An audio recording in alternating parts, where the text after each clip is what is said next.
తమిళనాడు, పశ్చిమ బెంగాల్, అస్సాం, కేరళ ఈ 4 రాష్ట్రాల అసెంబ్లీలతో పాటు కేంద్రపాలిత ప్రాంతం పుదుచ్చేరి అసెంబ్లీకి ఎన్నికల నగారా మోగింది సార్. అస్సాం, కేరళ, పుదుచ్చేరిలో ఏప్రిల్ 9న ఒకే విడతలో ఎన్నికలు జరుగుతాయి. తమిళనాడులో ఏప్రిల్ 23న ఎన్నికలు జరగబోతూ ఉన్నాయి. అండ్ పశ్చిమ బెంగాల్లో ఏప్రిల్ 23, 29 2 దశల్లో ఎన్నికలు జరగబోతూ ఉన్నాయి. మే 4న ఎన్నికల ఫలితాలు రాబోతూ ఉన్నాయి. దేశమంతా కూడా ఈ 5 అసెంబ్లీ ఎన్నికల ఫలితాలు ఏ రకంగా ఉండబోతూ ఉన్నాయనే ఉత్కంఠ నెలకొన్న పరిస్థితుల్లో ఈ 5 రాష్ట్రాల అసెంబ్లీ ఎన్నికల్లో తేలేదేంటి సార్? అంటే 5 రాష్ట్రాల ఎన్నికల్లో ఫస్ట్ పాయింట్ ఎక్స్ ఫ్యాక్టర్స్ అంటారు. తేలాల్సిన అంశాల్లో మొదటిది limits for Modi brand. Modi magic కు పరిమితులు ఉన్నాయా అని, లేదా ఇది దేశమంతటా పనిచేస్తుందా? ఎందుకంటే మోడీ మ్యాజిక్ దెబ్బతిన్నది అని 2024 ఎన్నికల ఫలితాల తర్వాత చర్చ నడిచింది. ఎందుకంటే 240 సీట్స్ కు బీజేపీ పడిపోయిన తర్వాత Modi power to gather votes, to attract votes అనేది దానికి గండి పడింది అని భావించారు. కానీ తర్వాత జరిగిన హర్యానా, ఢిల్లీ, బీహార్ ఎన్నికలతో లేదు, మోడీ బ్రాండ్ స్టిల్ రిలవెంట్ అనేది ప్రూవ్ అయిపోయింది.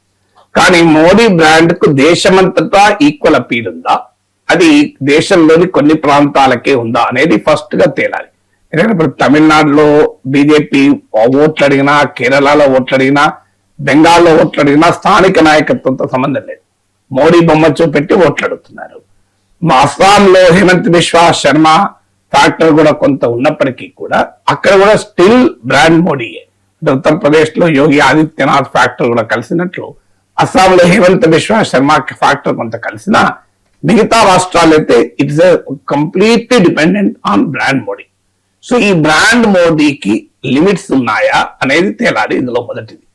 రెండవది ఏంటంటే Bharatiya Janata Party growth and evolution growth చూసుకుంటే 2014 నుంచి చూసుకుంటే, అంతకుముందు పక్క పెడదాం, 2014లో బీజేపీ మొదటిసారి సొంతగా అధికారంలోకి వచ్చిన సమయంలో నార్థన్ ఇండియా, వెస్టర్న్ ఇండియా, ఉత్తర భారతదేశం, పశ్చిమ భారతదేశంలో అద్భుతమైన విజయాలు సాధించింది. ఇప్పుడు ఉత్తరప్రదేశ్ లాంటి స్టేట్ లో, రాజస్థాన్, మీకు గుజరాత్ ఇలాంటి స్టేట్ లో, హర్యానా, మధ్యప్రదేశ్ దాదాపు అన్ని సీట్లు ఆల్మోస్ట్ ఆల్ సీట్స్ గెలుచుకుంది. కానీ బీజేపీకి వీక్ స్పాట్స్ గా ఉన్నది eastern India and southern India. ఇది మీకు 2019 ఎలక్షన్స్ కి వచ్చే వరకు ఈస్టర్న్ ఇండియాలో బీజేపీ బాగా ఎక్స్పాండ్ అయింది. మీకు బెంగాల్లో 18 సీట్స్ గెలుచుకుంది, అస్సాంలో అధికారంలోకి వచ్చేసింది, ఒరిస్సాలో ప్రధాన ఛాలెంజర్ అయింది, ఈస్టర్న్ ఇండియాలోకి భారీగా ఎక్స్పాండ్ అయింది, నార్త్ ఈస్టర్న్ స్టేట్స్ లో కూడా అద్భుత విజయాలు సాధించింది. But still South India has been elusive for BJP. అది 2019 ఎలక్షన్స్ కూడా. మీకు సౌత్ ఇండియాకి వచ్చే వరకు కర్ణాటక మినహా మిగతా చోటకు పెనిట్రేట్ కాలేకపోయింది. లోక్సభ ఎన్నికల్లోనైనా తెలంగాణలో కొన్ని విజయాలు సాధించిన అసెంబ్లీ ఎన్నికలకు వచ్చే వరకు కర్ణాటక దాటి ఇంకా ఎక్కడా వెళ్ళలేదు. కర్ణాటక కూడా అది బీజేపీ హిందుత్వ పాలిటిక్స్ కన్నా లింగాయత్ ఫ్యాక్టర్ అక్కడ ప్రధానమైన అంశంగా ఉంటూ వచ్చింది. తర్వాత 2024కి వచ్చే వరకు నార్త్ అండ్ వెస్టర్న్ ఇండియాలో కొన్ని లాసెస్ ఉన్నా, మహారాష్ట్రలో భారీగా లాస్ అయ్యారు. తర్వాత అసెంబ్లీ ఎన్నికల్లో మళ్ళీ దాన్ని కవరప్ చేసుకున్నారు. నార్థన్ ఇండియాలో ఉత్తరప్రదేశ్ లో భారీగా లాస్ అయ్యారు. ఇప్పుడు 2027 అసెంబ్లీ ఎన్నికల్లో తేలుతుంది. కానీ ఈస్టర్న్ ఇండియాలో కన్సాలిడేట్ అయ్యారు. మీకు ఉదాహరణకు ఒరిస్సాలో ప్రభుత్వ అధికారంలోకి వచ్చారు ఎన్నికల తర్వాత. మీకు ఎన్నికలు 2024 ఎలక్షన్ తో పాటు జరిగిన అసెంబ్లీ ఎన్నికలు. ఆంధ్రప్రదేశ్ లో కూటమిలో భాగంగా అధికారంలోకి వచ్చారు. సో ఈస్టర్న్ ఇండియాలో ఎక్స్పాండ్ అయ్యారు. సదరన్ ఇండియాలో మాత్రం ఇప్పటికీ బీజేపీకి సొంతగా బ్రేక్ త్రూ లేదు. ఆంధ్రప్రదేశ్ లో కూడా కూటమిలో భాగంగా ఆ మేరకు వచ్చాయి. సో ఇప్పుడు ఈ అసెంబ్లీ ఎన్నికలు తేలేది బీజేపీ ఇప్పటికైనా southern India, south of India's లోకి పెనట్రేట్ కాగలదా? ఎందుకంటే మిగతా నార్త్ ఇండియన్ ఉత్తర భారతదేశ పార్టీగా, హిందీ పార్టీగా, హిందూ పార్టీగా ఉన్న పాలిటిక్స్ కాస్త ద్రవిడియన్ ల్యాండ్ లో, సదరన్ పార్ట్ ఆఫ్ ఇండియాలో ఉండేటువంటి పొలిటికల్ ఈడియం డిఫరెంట్. మీకు కేరళలో వామపక్ష రాజకీయాల ప్రభావము, తమిళనాడులో ద్రవిడియన్ మూవ్మెంట్ ప్రభావము, తెలంగాణలో తెలంగాణ ఉద్యమ ప్రభావము. సో దీనివల్ల హిందుత్వ పాలిటిక్స్ కు ఇక్కడ అంతగా ప్రాధాన్యత ఉండదు అని. ఇప్పుడు మనం తెలంగాణలో కూడా బండి సంజయ్ వర్సెస్ ఈటల రాజేందర్ ఇష్యూ వచ్చినప్పుడు ఈటల రాజేందర్ వాదించింది అదే. ఇక్కడ తెలంగాణ రాజకీయాలు వేరు, ఇక్కడ హిందుత్వ నినాదం మాత్రమే పనిచేయదని బహిరంగంగానే అన్నాడు. అంటే బీజేపీ నాయకులు బహిరంగంగా చెప్తున్న అంశం. ఇప్పుడు ఈ అసెంబ్లీ ఎన్నికల ద్వారా ఇప్పుడు తమిళనాడులోకి ఉన్నాయి, కేరళలో ఉన్నాయి. బీజేపీ హిందుత్వ పాలిటిక్స్ కు ఏమైనా పెనట్రేషన్ ఉంటుందా అనేది తేలాల్సినటువంటి రెండవ అంశం. మూడవ అంశం ఏంటంటే బీజేపీ కాంగ్రెస్ తో జరిగే ఫైట్ లో ఈజీగా గెలుస్తూ వచ్చింది 2014 తర్వాత. కానీ ప్రాంతీయ నేతలతో పెట్టుకున్న చోట కాంగ్రెస్ బీజేపీ గెలవలేకపోయింది. అందుకే బీజేపీ నాయకులు ఎప్పుడు చెప్తుంటారు, మాకు నరేంద్ర మోడీ వల్లనే కాదు, మాకు రాహుల్ గాంధీ ఉన్నంత కాలం డోకా లేదు అని. అందువల్ల కాంగ్రెస్ పార్టీతో డైరెక్ట్ కంటెస్ట్ ఉన్న ప్రాంతాల్లో, రాష్ట్రాల్లో బీజేపీకి సక్సెస్ రేట్ ఎక్కువ. మీరు స్ట్రైక్ రేట్ తీయండి, సక్సెస్ రేట్ క్లియర్ గా బీజేపీ వర్సెస్ కాంగ్రెస్ ఉన్న చోట బీజేపీ సక్సెస్ రేట్ ఎక్కువ. కానీ బీజేపీ వర్సెస్ ప్రాంతీయ నేతలు ఉన్న చోట సక్సెస్ రేట్ తక్కువ. అది మీకు తెలంగాణలో కావచ్చు, ఆంధ్రప్రదేశ్ లో కావచ్చు, తమిళనాడు, పశ్చిమ బెంగాల్, ఈ మధ్య ఒరిస్సాలో గెలుచుకున్నారు. కానీ దేశం అంతటా ఇదే క్లియర్ ఇండికేషన్. ఎక్కడెక్కడైతే స్ట్రాంగ్ రీజనల్ లీడర్స్ ఉన్నారో, స్ట్రాంగ్ రీజనల్ పార్టీస్ ఉన్నాయో అక్కడ బీజేపీ ఎమర్జ్ కాలేకపోతుంది, సక్సెస్ రేట్ తక్కువ.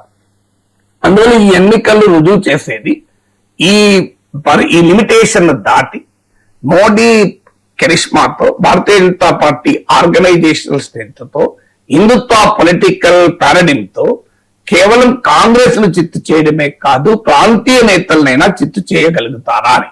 ఇక్కడ తమిళనాడులో, బెంగాల్లో బలమైన ప్రాంతీయ నేతలతో బీజేపీ పోటీ పడుతుంది. ఇది థర్డ్ ఫ్యాక్టర్. ఫోర్త్ ఫ్యాక్టర్ ఏంటంటే కాంగ్రెస్ కు రిలవెన్స్ నేషనల్ పాలిటిక్స్ లో ఎంత మేరకు ఉంది. ఎందుకంటే కాంగ్రెస్ పార్టీ 2024 ఎన్నికల తర్వాత మీకు అసెంబ్లీ ఎన్నికల్లో ఎక్కడా కూడా ప్రభావం చూపలేకపోయింది. కానీ ఈ ఎన్నికలన్నీ Congress major partner. Congress is one of the partner. మహారాష్ట్రలో కాంగ్రెస్ భాగస్వామి మాత్రమే, బీహార్ లో కాంగ్రెస్ భాగస్వామి మాత్రమే, హర్యానాలో నేరుగా ఫైట్ చేసినా గెలవలేకపోయింది, ఢిల్లీలో కాంగ్రెస్ మేజర్ ప్లేయర్ కాదు. కానీ ఇక్కడికి వచ్చే వరకు ఏంటంటే మీకు కేరళలో కాంగ్రెస్ కు స్కోప్ ఉన్నటువంటి పార్టీ, అంటే ఆల్టర్నేట్ అధికారంలోకి వస్తే కాంగ్రెస్ రావాలి. అస్సాంలో ఆల్టర్నేట్ అధికారంలోకి వస్తే కాంగ్రెస్ రావాలి. సో అందువల్ల మిగతా స్టేట్స్ లోనైనా Congress was not the only factor. ఇక్కడికి వచ్చే వరకు కాంగ్రెస్ ప్రధానమైన ఫ్యాక్టర్. మీకు తమిళనాడులో కాంగ్రెస్ డిఎంకే కూటమిలో భాగంగా ప్రధానమైన ఫ్యాక్టర్, అస్సాంలో బీజేపీకి ప్రధాన ప్రత్యర్థి కాంగ్రెసే, కేరళలో లెఫ్ట్ ఫ్రంట్ కు ప్రధాన ప్రత్యర్థి కాంగ్రెస్. అందువల్ల కాంగ్రెస్ కనుక ఈ రాష్ట్రాల్లో గెలవకపోతే కాంగ్రెస్ రిలవెన్స్ ఏంటి అనే క్వశ్చన్ వస్తుంది.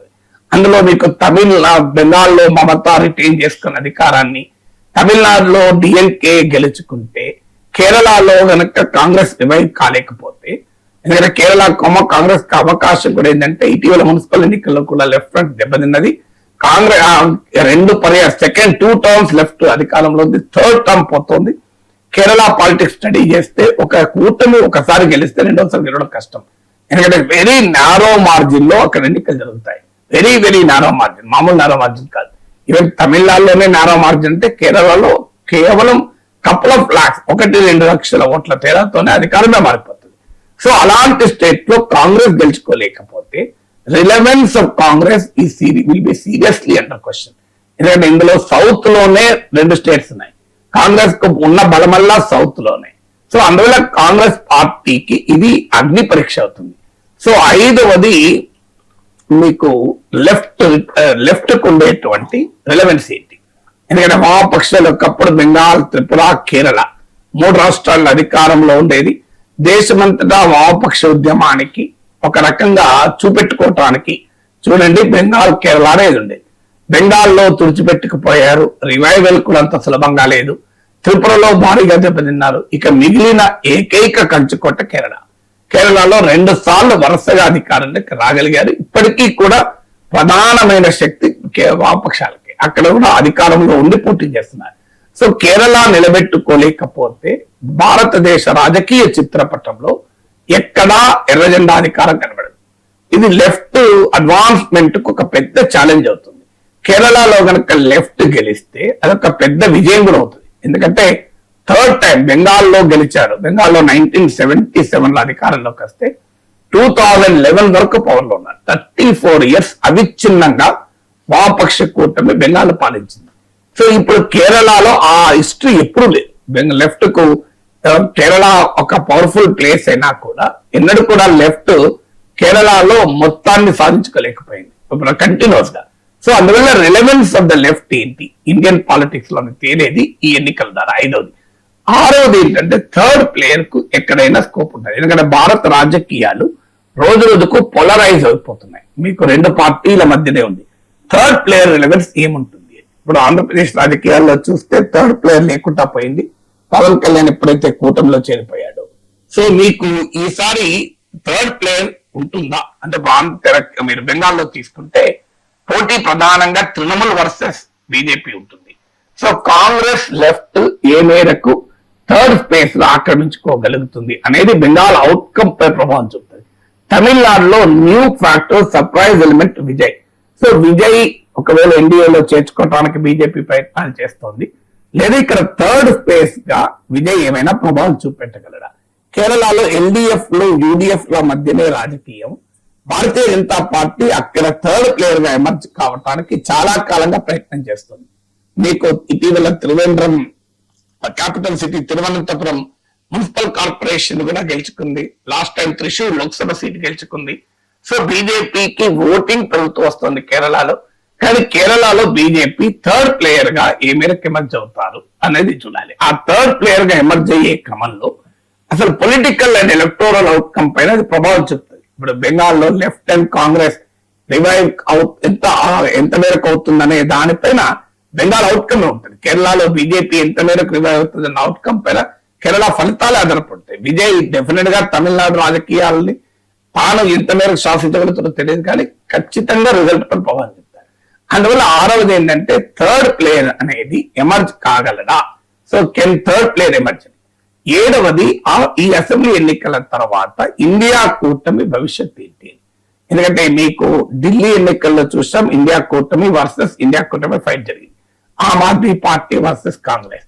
ఇప్పుడు బెంగాల్లో ఇండియా కూటమి ఐక్యంగా లేదు. తృణమూల్ కాంగ్రెస్ తో లెఫ్ట్ కాంగ్రెస్ లేదు. కేరళలో ప్రధాన పోటీ ఇండియా కూటమి భాగస్వామ్య పక్షాలపైనే. సో అక్కడ మీకు కేరళలో కాంగ్రెస్ వర్సెస్ లెఫ్ట్ ఉంది. మీకు తమిళనాడులో ఇండియా కూటమి బలంగా ఉంది. అస్సాంలో కాంగ్రెస్ ఒకటే ఉంది కనుక కూటమి లేదు. అందువల్ల బెంగాల్ కేరళ ఎన్నికలతో what is the relevant India కూటమికి అవకాశాలు ఎంత మేరకు ఉంటాయి? తమిళనాడులో అయితే కాంగ్రెస్ డిఎంకే పొత్తు కుదరడంతో ఇండియా కూటమి ఐక్యత నిలబడింది. So what is the future నిలబడింది? ఎందుకంటే బెంగాల్లో గనక మమతా బెనర్జీ మరోసారి 4th టైం గెలిచి కేరళలో కాంగ్రెస్ గెలవకపోతే రాహుల్ గాంధీ నాయకత్వం పైన సీరియస్ క్వశ్చన్స్ ఎమర్జ్ అవుతాయి. ఇప్పటికే స్టాలిన్ ఇండియా కూటమికి నాయకత్వం వహించాలి, మమతా బెనర్జీ నాయకత్వం వహించాలి అని కాంగ్రెస్ ను ఇండియా కూటమి చేరుకెళ్లి లాగేయడానికి రకరకాల ప్రయత్నాలు జరుగుతున్నాయి. ఇప్పుడు ఈ ఎన్నికల ఫలితాల వల్ల వాట్ విల్ హ్యాపెన్? ఇప్పుడు కాంగ్రెస్ కనుక అస్సాంలో కేరళలో గెలిస్తే రాహుల్ గాంధీకి తిరుగుండదు, ఇండియా కూటమికి కాంగ్రెస్ నాయకత్వానికి ఎదురుండదు. కానీ కాంగ్రెస్ గెలవక బెంగాల్లో మమతా బెనర్జీ గెలిస్తే ఖచ్చితంగా Mamata Banerjee will be a strong contender for India alliance leadership. ఒకవేళ బెంగాల్లో మమతా కూడా ఓడిపోయి అస్సాంలో కేరళలో కాంగ్రెస్ దెబ్బతింటే తమిళనాడు ముఖ్యమంత్రిగా స్టాలిన్ వస్తే Stalin will be the main contender. అందువల్ల ఈ ఎన్నికల ఫలితాలు 7th ఫ్యాక్టర్ ఏంటంటే ఇండియా కూటమి లీడర్షిప్ పై కూడా ఇది ప్రభావాన్ని చూపుతుంది. అంటే ఇండియా కూటమి మనుగడ పైన, ఉనికి పైన, లీడర్షిప్ పైన ఇది తీవ్రమైన ప్రభావాన్ని చూపుతుంది. అందువల్ల ఈ ఎన్నికల్లో ఒక్కొక్క స్టేట్ కు ఒక్కొక్క ప్రత్యేకత, ఒక్కొక్క స్టేట్ కు డిఫరెంట్ ప్లేయర్స్. మళ్ళీ మనకు మే 4th నాడు రిజల్ట్స్ అంటే మే 5th వరకు 6th వరకు కూడా స్టేట్ వైడ్ గా ఉండే పొలిటికల్ అంశాలు చర్చించుకోవచ్చు. కానీ ఇలా 5 రాష్ట్రాల ఎన్నికల నోటిఫికేషన్ షెడ్యూల్ విడుదలైన సమయంలో మ్యాక్రో ఎకనామిక్ క్వశ్చన్స్ ఇవి ప్రధానంగా ఈ 7 ఉంటాయి.